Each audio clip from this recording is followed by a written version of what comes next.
नहमदुहु व नुसल्ली अला रसूलिल करीम अम्मा बाद फ़अऊज़ु बिल्लाहि मिनश्शैतानिर रजीम बिस्मिल्लाहिर्रहमानिर रहीम। छेवां पारा सूरा अल माइदा रुकू 7 तो 8 तक दा निचोड़।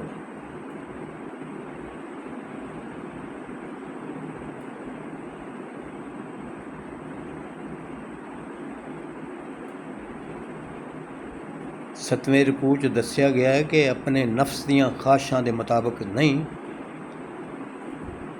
सगों शरीयत दे पिछे लग के जिंदगी गुजारो ते कन खोल के सुन लो। जेड़े लोग भी अल्लाह दे उतारे गए कलाम दे हिसाब नाल फैसले नहीं करते तो ये लोग अमल दे लिहाज नाल बेईमान ने, काफर ने। जेड़े लोग अल्लाह दे दिते गए कलाम दे मुताबिक फैसले नहीं करते तो वह ही जालम ने। जेड़े लोग अल्लाह दे नाज़ल कीते हुए कलाम दे मुताबिक फैसले नहीं करते वह ही फासिक ने।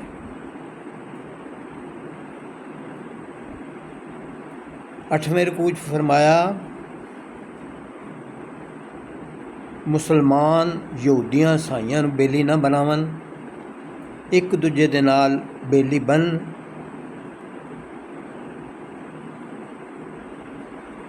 क्यों वो आपस विच तो एक दूजे दे बेली ने, दोस्त ने, लेकिन वो मुसलमानां दी भलाई नहीं चाहते। तो जेड़ा उन्हां नाल दोस्ती करेगा वो उन्हां विचों ही गिनिया जाएगा। अल्लाह जे जालमां नूं हदायत नहीं दिंदा।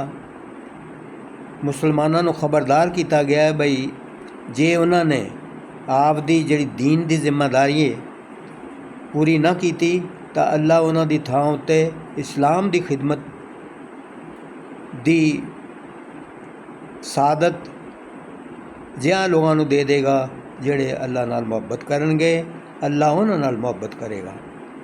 वो दीन की खिदमत करन वालियां दे हक विच इसार ते दीन दे दुश्मनां नाल सख्ती करन वाले होवणगे। अल्लाह दे रस्ते च जिहाद करनगे ते किसे मलामत करन वाले दी मलामत दी परवाह नहीं करनगे। सगों वो अल्लाह दे दीन वास्ते तन मन धन नाल कोशिश करते रहेंगे।